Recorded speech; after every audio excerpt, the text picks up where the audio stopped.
So, how is oxygen and carbon dioxide transported? The gases in the blood are either dissolved in or chemically combined with substances that are in the blood.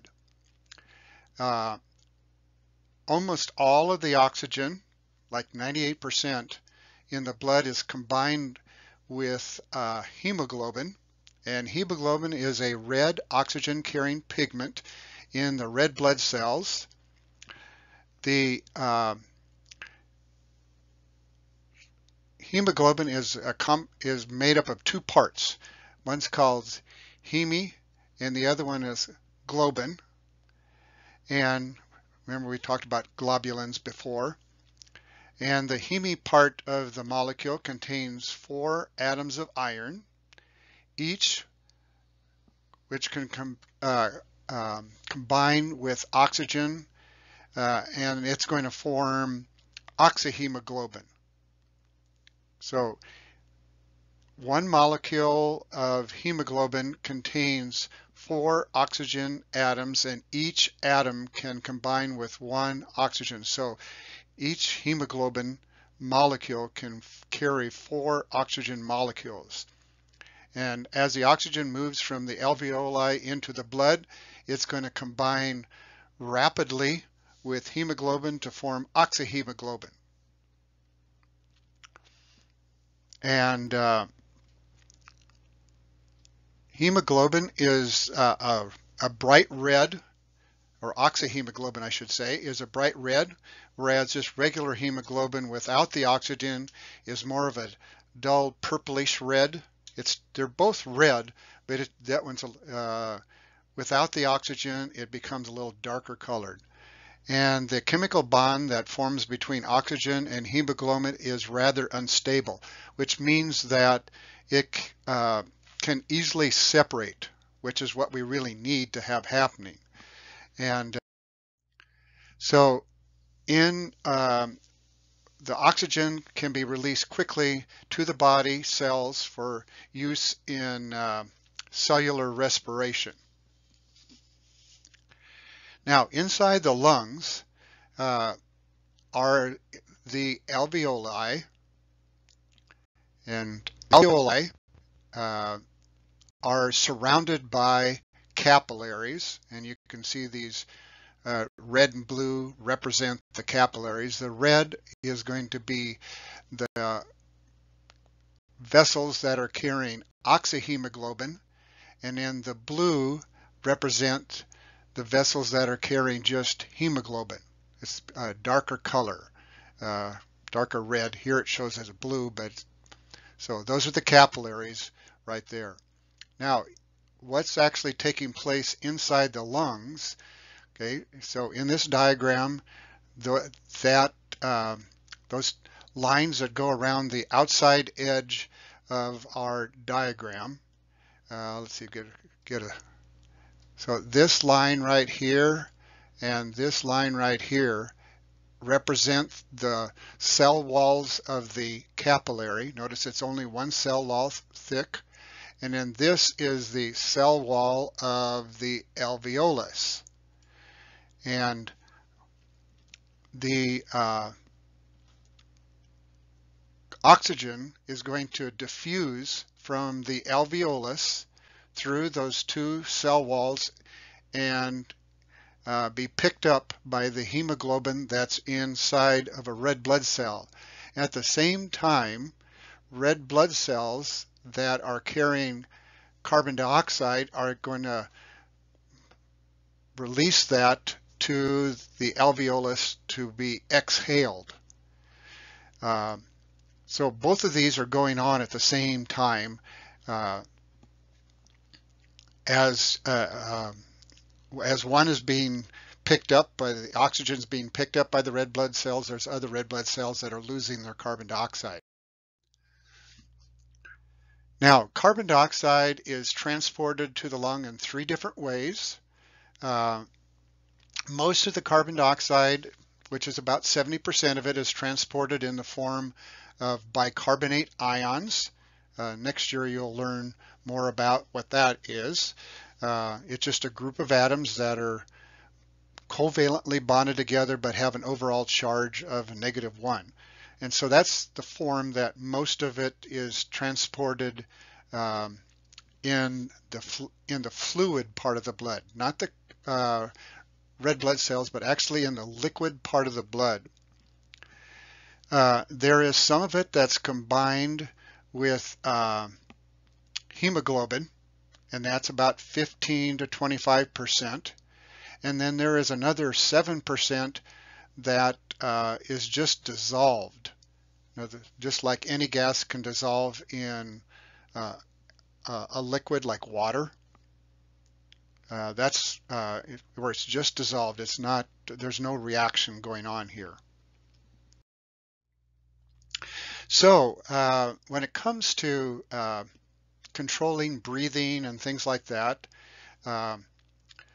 the respiratory center controls the involuntary respiration. It's a group of nerve cells that are in the brain, and they control when to breathe, and like when to inhale, when to exhale. The respiratory centers monitors the level of carbon dioxide in the blood, and the respiratory center, as I said, controls both inhaling and exhaling, inspiration and expiration. It controls both of those.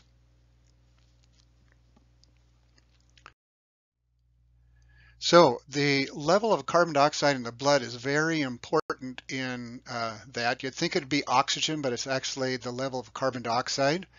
And there are special brain cells called chemoreceptors that are very sensitive to changes in the level of carbon dioxide that is in your blood.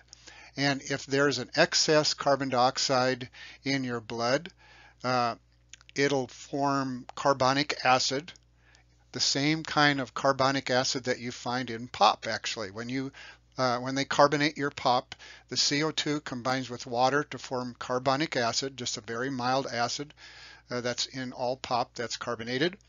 So this carbon dioxide will combine with the water that's in the blood and form carbonic acid, and that causes the blood to become more acidic.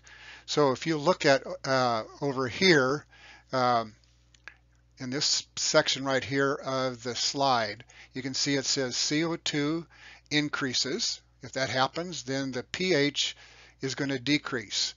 Low pH numbers are acids, high pH numbers are bases. So that's going to decrease the pH in the blood, and the chemoreceptors are very sensitive to that. These nerves that go back and forth here, there's a sensor that's sending information up to the part of your brain. These are the two parts of the brain, the pons and the medulla, that control the breathing. So that's where your breathing centers are located, in the lower portion of your brain.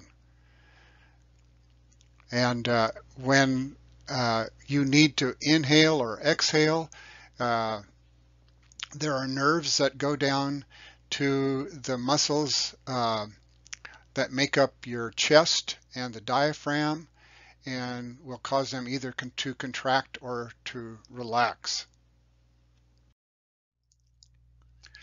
Now, another factor that affects breathing, in addition to the level of carbon dioxide in the blood, is atmospheric pressure. When in the mountains, people who live in the plains, like us, if you've ever gone up to the mountains and you sort of exercise, mildly, not, you're not going wild, but mildly, you will notice that quite often you quickly become out of breath. And the reason for this is at higher elevations, there is actually less air pressure. So the decrease in the atmospheric pressure at higher altitudes is going to reduce the amount of oxygen that diffuses from the alveoli into the bloodstream. So our body is capable of acclimating to that, acclimatization, or to acclimate. Acclimatization just refers to the that changes that will occur in your body as a person becomes accustomed to this different atmospheric pressure. This is a reason why um, athletes will often train up in Colorado Springs or Denver area to get their body acclimated um, to the higher altitudes, which is very beneficial for the Winter Olympics, but it's also beneficial for the Summer Olympics as well. And what are some of the things that will change? As it says over here, and if you lived in the mountains, it would already start at infancy. But one of the things that will happen if you stay there for an extended period of time, you're going to increase the chest wall. In other words, your chest cavity is going to actually get bigger. And another thing that your body will do, it will increase the number of red blood cells that are in your bloodstream, as well as increase the amount of hemoglobin, which carries oxygen. So your body will actually acclimate to that. Now, this diagram that we have right here is just the natural acclimatization that native humans have that live year-round at the high altitudes. This happens right from birth, but your body can adjust to it. The reverse also happens is if you have been living in the mountains and then you move back down here to the plains, your body will then go more to what the flatlanders experience. The carbon monoxide is just a very dangerous gas that you don't want to breathe. It's colorless, odorless gas, so there is no way, you can't smell it at all. There's no way of knowing that you're being exposed to it. So this is the reason why it's very often helpful if you have where you're burning a fossil fuel. That would be like natural gas or propane or burning charcoal briquettes or something like that. It produces carbon monoxide, usually just a small amount. And if there's adequate ventilation, that's not a problem. But what happens if you have these enclosed rooms, which or garages or in winter, the level of oxygen will decrease, and as the level of oxygen decrease, more and more carbon monoxide will be produced, and the consequences of this is this carbon monoxide forms a very strong bond with hemoglobin, so that it won't release itself, and it's like tying up the hemoglobin. It says it forms a stronger bond with hemoglobin at the same bonding site that oxygen. Where oxygen should be bonding, carbon monoxide will bond to the hemoglobin there and prevent that hemoglobin from being able to carry oxygen. So in effect, it's just like you're not being able to breathe. And at first, some of the symptoms that you have carbon monoxide poisoning, at first you'll have headaches that you may have only when you're there, but if you go outside away from that place, your headaches may go away.